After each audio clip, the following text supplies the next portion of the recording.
Hello दोस्तों 24 exam 1 में आपका स्वागत है। दोस्तों मैं लेकर आया हूँ साइंस के सेट नंबर 5 जो मैंने 4 सेट करा दिए हैं और ये आज का होगा 5वां सेशन और 5 सेट। और मैं इन सब किताबों का छाँट-छाँट के क्वेश्चन इम्पोर्टेंट लेकर आए हैं।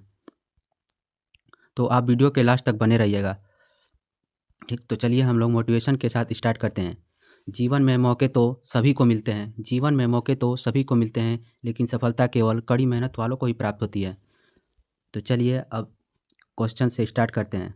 जैसे क्वेश्चन बोलता है आवर्धन की इकाई क्या है? 1 डायोप्टर, 2 न्यूटन, तीसरा सेंटीमीटर, चौथा इसकी कोई इकाई नहीं होती। तो आंसर क्या हो जाएगा हम लोग का? इसकी कोई इकाई नहीं होती, आवर्धन की कोई इकाई नहीं होती। और लेंस की क्षमता का जो मात्रक होता है डायोप्टर होता है और बल का मात्रक न्यूटन होता है।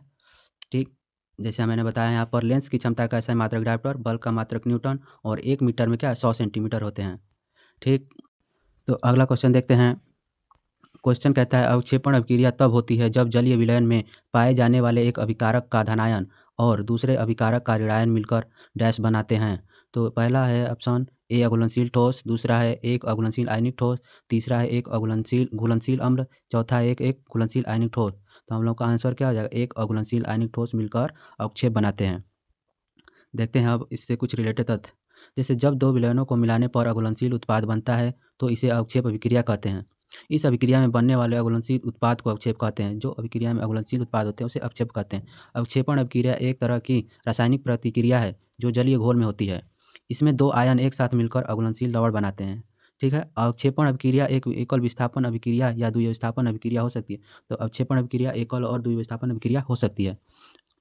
हम लोग अगला क्वेश्चन देखते हैं। निम्नलिखित आकृति के एक मानव नेफ्रॉन को दर्शाती है, इनमें से कौन सा भाग संग्राहक वाहिनी है? तो इसमें से हम लोग का पूछ रहा है संग्राहक वाहिनी कौन है? ए है, सी है या डी है या बी? तो आंसर क्या हो जाएगा? ए हम लोग का क्या है? संग्रहण वाहिनी है। तो हम लोग इसके बारे में पूरा देखते हैं डिटेल। जैसे नेफ्रॉन गुद्दे की कार्यात्मक इकाई है, नेफ्रॉन गुद्दे की कार्यात्मक इकाई होती है। अब जैसे हम लोग का फिगर में क्या अविवाहिक धमनियाँ है और ग्लैमरस संपुट है ये और बोमेन संपुट और अवरोही चाप है ये और हेलेने का लूप, ये वाला हेलेने का लूप है हम लोग का। ये अवरोही चाप है और ये सामान्य संग्राहक नली है और ये संग्राहक नालिका है। अब जैसे अगला देखते हैं। जैसे हेनले लूप गुद्दे के मेडुला में स्थित होता है। यह समीपस्थ नलिका के बाद विरिक नलिका प्रक्रिया में अगला चरण है। तो पूछता है क्वेश्चन हेनले लूप कहाँ स्थित होता है? तो गुद्दे के मेडुला में स्थित होता है या किडनी में स्थित होता है। गुद्दे को क्या किडनी कहा जाता है। ठीक, अगला देखते हैं हम लोग। निम्नलिखित में से कौन सा उपयुक्त परिस्थितियों में अंकुर के रूप में विकसित होता है? तो पहला भ्रूणपोष, दूसरा बीजपत्र, तीसरा भ्रूण, चौथा है बीजावरण। तो हम लोग का आंसर क्या हो जाएगा? भ्रूण। और जैसे देखिए बीजावरण का हमारा ये बीज है पूरा और पूरा ये वाला भाग हम लोग का क्या है? बीज का आवरण है। और भ्रूण के 3 भाग होते हैं जैसे बीजपत्र, मूलांकर और बीजपत्राधार। और ये हम लोग का बीजनाभि रहा, ये बीजांड द्वार है और ये भ्रूणपोष है। अब देखते हैं इसे। जैसे बीजपत्र पौधे के भ्रूण का पहला पत्ता होता है। तो बीजपत्र जो होता है पौधे के भ्रूण का पहला पत्ता होता है। यह बीज से निकलने वाले पौधे का पहला भाग होता है। बीजपत्र भ्रूणजनन के दौरान बनते हैं। बीजपत्र भ्रूणजनन के दौरान बनते हैं। अगला देखते हैं हम लोग। जलीय सोडियम क्लोराइड के इलेक्ट्रोलाइट अपघटन के दौरान क्रमशः एनोड के और कैथोड में निम्नलिखित में से कौन से गैस विकसित होती है? ए पहला हो जाएगा एनोड और H2 गैस और कैथोड पर O2 गैस। दूसरा ऑप्शन है एनोड पर O2 गैस और कैथोड पर H2 गैस। तीसरा है एनोड पर Cl2 गैस और कैथोड पर H2 गैस। चौथा है एनोड पर H2 गैस और कैथोड पर Cl2 गैस। तो हम लोग का आंसर क्या हो जाएगा? एनोड पर Cl2 और कैथोड पर H2। एनोड पर हम लोग का माइनस होता है जबकि कैथोड पर हम लोग का प्लस होता है। ठीक, आगे देखते हैं हम लोग का क्वेश्चन क्या कह रहा है। क्या होता है जब जलीय सिल्वर नाइट्रेट को सोडियम क्लोराइड के विलयन में मिलाया जाता है? तो पहला ऑप्शन सिल्वर क्लोराइड का भूरा अवक्षेप बनता है। दूसरा सिल्वर क्लोराइड का पीला अवक्षेप बनता है। तीसरा ऑप्शन है सिल्वर क्लोराइड का अवक्षेप नहीं बनता है। चौथा है सिल्वर क्लोराइड का सफ़ेद अवक्षेप बनता है। तो हम लोग क्या है? सिल्वर क्लोराइड का सफ़ेद अवक्षेप बनता है। जब सिल्वर नाइट्रेट को सोडियम क्लोराइड के विलयन में मिलाया जाता है तो सिल्वर क्लोराइड का अवक्षेप बनता है। आगे देखते हैं हम लोग का। इससे रिलेटेड कुछ अन्य जानकारी ले लेते हैं। जैसे सोडियम नाइट्रेट विलयन के अतिरिक्त सिल्वर क्लोराइड का एक सफ़ेद अवक्षेप उत्पन्न होता है। यह द्विविस्थापन अभिक्रिया का उदाहरण है। ये द्विविस्थापन अभिक्रिया होती है उसमें। जैसे रासायनिक अभिक्रिया sodium chloride plus silver nitrate arrow sodium nitrate और सिल्वर क्लोराइड। विस्थापन अभिक्रिया में अधिक क्रियाशील धातु कम क्रियाशील धातु को विस्थापित कर क्या है? नए यौगिक का निर्माण करता है। ठीक, संतृप्त कार्बन यौगिक सामान्यतः होते हैं। तो पहला कार्बन परमाणुओं के बीच दोहरे बंधन, दूसरा आकर्षण के स्थिर विद्युत बल, तीसरा असंतृप्त यौगिकों की तुलना में कम अभिक्रिया, चौथा ऑप्शन है हम लोग का असंतृप्त यौगिकों की तुलना में कम स्थिर। तो हम लोग का आंसर क्या हो जाएगा? असंतृप्त यौगिकों की तुलना में कम अभिक्रियाशील होती है। जैसे अब असंतृप्त और संतृप्त हाइड्रोकार्बन के बारे में जान लेते हैं। जैसे वैसे हाइड्रोकार्बन जिनमें कार्बन परमाणु के चारों संयोजकताएं एकल बंधन द्वारा संतुष्ट रहती है, उसे संतृप्त हाइड्रोकार्बन कहते हैं।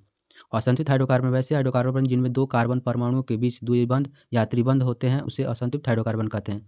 यानी कि संतृप्त हाइड्रोकार्बन में एकल बंधन होगा, जबकि असंतृप्त हाइड्रोकार्बन में एकल और द्विबंधन होता है। यह बहुत कम अभिक्रियाशील होती है। संतृप्त हाइड्रोकार्बन बहुत कम अभिक्रियाशील होती है और संतृप्त हाइड्रोकार्बन बहुत अधिक अभिक्रियाशील होते हैं। इसका सामान्य सूत्र CnH2n+2 होता है। संतृप्त हाइड्रोकार्बन का सामान्य सूत्र CnH2n+2 होता है, जबकि असंतृप्त हाइड्रोकार्बन का सूत्र CnH2n होता है और त्रिबंध का सामान्य सूत्र CnH2n-2 होता है। इसमें एल्केन कहते हैं। संतृप्त हाइड्रोकार्बन में एल्केन होते हैं, जबकि द्विबंध वाले को एल्कीन एवं त्रिबंध वाले को एल्काइन कहते हैं। और असंतृप्त हाइड्रोकार्बन, इसका प्रथम सदस्य मेथेन होता है। संतृप्त हाइड्रोकार्बन का प्रथम सदस्य मेथेन होता है इसमें, और असंतृप्त हाइड्रोकार्बन का प्रथम सदस्य एथीन, जबकि त्रिबंध वाले प्रथम सदस्य का एथाइन होता है। ठीक, ये इंपॉर्टेंट क्वेश्चन है, ये इसको याद कर लीजिएगा दोस्तों, बहुत इंपॉर्टेंट है, हर एग्जाम में पूछता है ये। अगला क्वेश्चन देखते हैं हम। उस प्रक्रिया का नाम बताइए जिसके माध्यम से कोशिका झिल्ली में गैसीय विनिमय होता है। पहला विसरण, दूसरा परासरण, तीसरा अंतःकोशिकाता, चौथा अवशोषण। तो आंसर क्या हो जाएगा? विसरण। अब इससे रिलेटेड कुछ जानते हैं। परासरण के कुछ उदाहरण, जैसे ताजे पानी में लाल रक्त कोशिकाओं का फूल जाना, क्या है? परासरण का उदाहरण। पौधों की जड़ों के रोमों का पानी सोख लेना, यह परासरण का उदाहरण है। किशमिश में पानी को भिगोने पर अगली सुबह या चारों ओर से पानी के किशमिश के अंदर आने के कारण फूल जाती है। ठीक, परासरण और विसरण में अंतर, जैसे है परासरण तरल माध्यम में होता है, जबकि विसरण पदार्थ की सभी अवस्थाओं में हो सकता है। परासरण तरल अवस्थाओं में होता है, तरल माध्यम में होता है, जबकि विसरण पदार्थ की सभी अवस्थाओं में हो सकता है। परासरण के लिए अर्धपारगम्य झिल्ली की आवश्यकता होती है, जबकि विसरण के लिए झिल्ली की आवश्यकता नहीं होती है। वही परासरण में केवल विलायक अणु झिल्ली को पार करते हैं, जबकि विसरण में विलायक और विलय दोनों कण गति करने के लिए क्या स्वतंत्र होते हैं। अगला देखते हैं हम लोग। आधुनिक आवर्त सारणी में परमाणु आकार समूह में नीचे की ओर बढ़ता है। पहला है क्यों, मतलब कि आवर्त सारणी परमाणु आकार के नीचे की ओर बढ़ता है क्योंकि पहला है नाभ की आवेश बढ़ता है, इलेक्ट्रॉन त्यागने की प्रवृत्ति कम होती है, तीसरा कोष की संख्या बढ़ जाती है, चौथा संयोजकता बढ़ती है। तो हम लोग का आंसर क्या हो जाता है? कोषों की संख्या क्या है? बढ़ जाती है। जिसे आप जान लेते हैं, जैसे आवर्त सारणी में किसी आवर्त में बाएं से दाएं जाने पर इनमें से कई बदलाव होते हैं। जैसे जानते हैं परमाणु का आकार घटता है, यानी बाएं से दाएं जाओगे तो परमाणु का आकार क्या है? घटता है। ठीक, परमाणु क्रमांक बढ़ने के साथ साथ प्रोटॉन की संख्या और नाभिकीय धनात्मक आवेश भी बढ़ता है। प्रोटॉनों की संख्या और नाभिकीय धनावेश भी क्या है? बाएं से दाएं जाने पर बढ़ती है। ये हम लोग जैसे आयनन ऊर्जा और इलेक्ट्रॉन बंधुता क्या है? बाएं से दाएं जाने पर क्या है? बढ़ती है। जैसे तत्वों के धात्विक और धनात्मक विद्युत गुण घटता है और धात्विक और ऋणात्मक विद्युत गुण क्या है? बढ़ता है। और आयनन ऊर्जा भी क्या है? घटती है। बाएं से दाएं जाने पर आयनन ऊर्जा भी घटती है। तत्वों के ऑक्साइड में अम्लीय गुण पाए जाते हैं। तत्वों के जो ऑक्साइड होते हैं उनमें अम्लीय पाए जाते हैं। अगला देखते हैं हम लोग। ट्राइड शब्द का प्रयोग किसने किया था? ए, पहला हो जाएगा जोहान वोल्फगैंग डोबरनाइलर, दूसरा हेनरी मोजले, तीसरा मेंडलीफ, चौथा हो जाएगा जॉन न्यूलैंड्स। तो ट्राइड शब्द किसने दिया? तो जोहान मेंडलीफ डोबरनाइलर ने हम लोग का क्या त्रिक नियम दिया। अब इसके बारे में कुछ जानते हैं। जैसे हेनरी मोजले, देवेंद्री मेंडलीफ और जॉन न्यूलैंड्स क्या है? सभी वैज्ञानिक तत्वों आवर्त सारणी से जुड़े हैं। जैसे जॉन न्यूलैंड्स, अंग्रेजी रसायन जॉन न्यूटन ने 1864 में अष्टक नियम दिया था।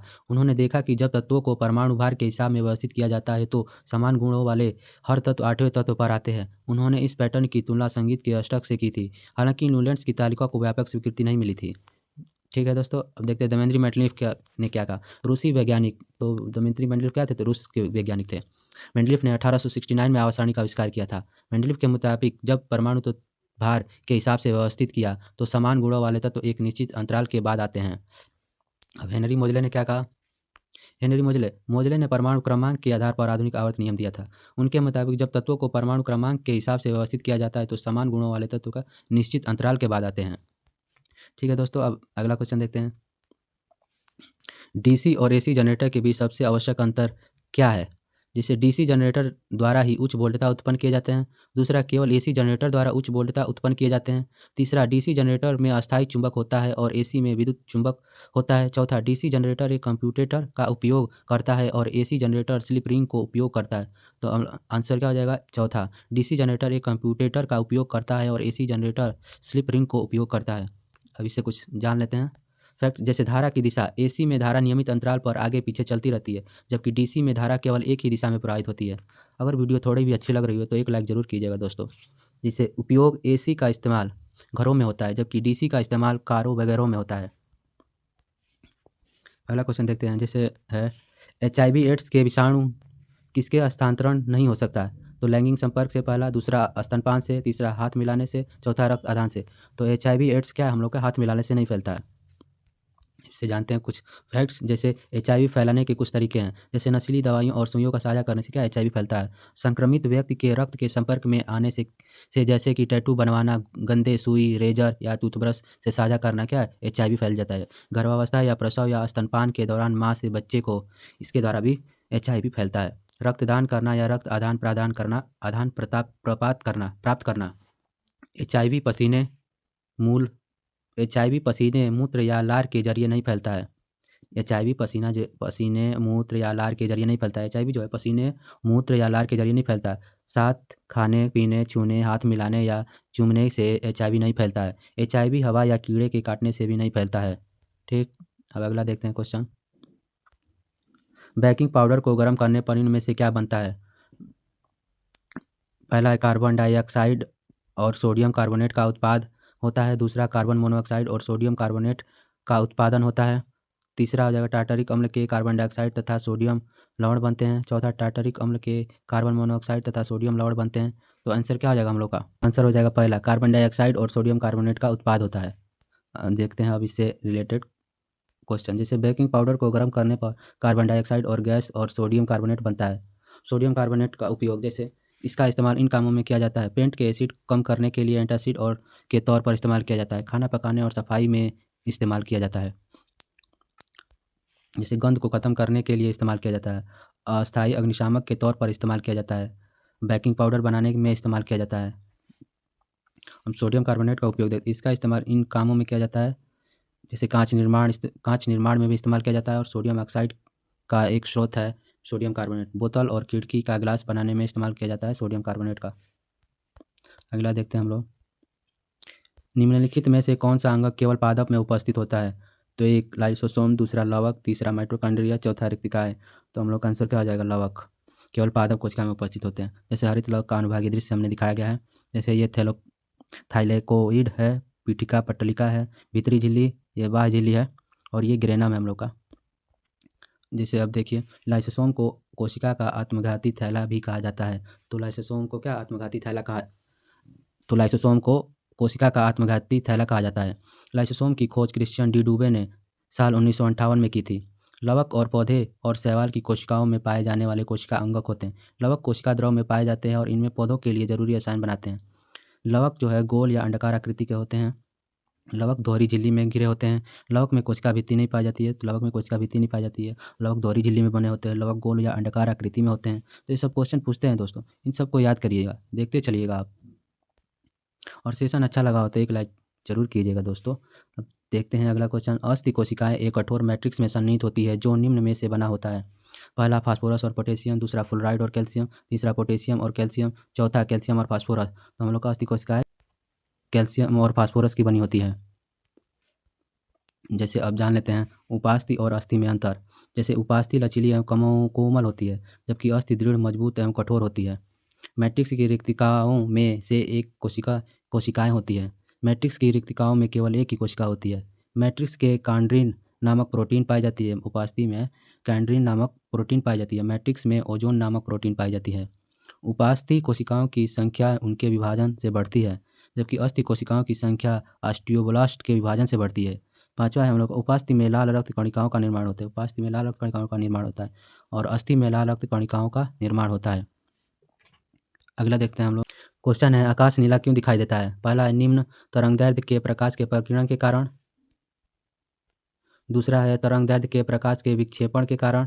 तीसरा है उच्च तरंगदैर्ध्य के प्रकाश के विक्षेपण के कारण। चौथा है उच्च तरंगदैर्ध्य के प्रकाश के प्रकीर्णन के कारण। तो आंसर क्या हो जाएगा हम लोग का पहला, निम्न तरंगदैर्ध्य के प्रकाश के प्रकीर्णन के कारण। प्रकाश का अपवर्तन क्या नियम है? जैसे ये आपतित बिंदु है और ये अपवर्तित बिंदु, और जैसे ही हम लोग का विरल माध्यम से जब सघन माध्यम में जाती है तो वो अविलंब की ओर मुड़ जाती है।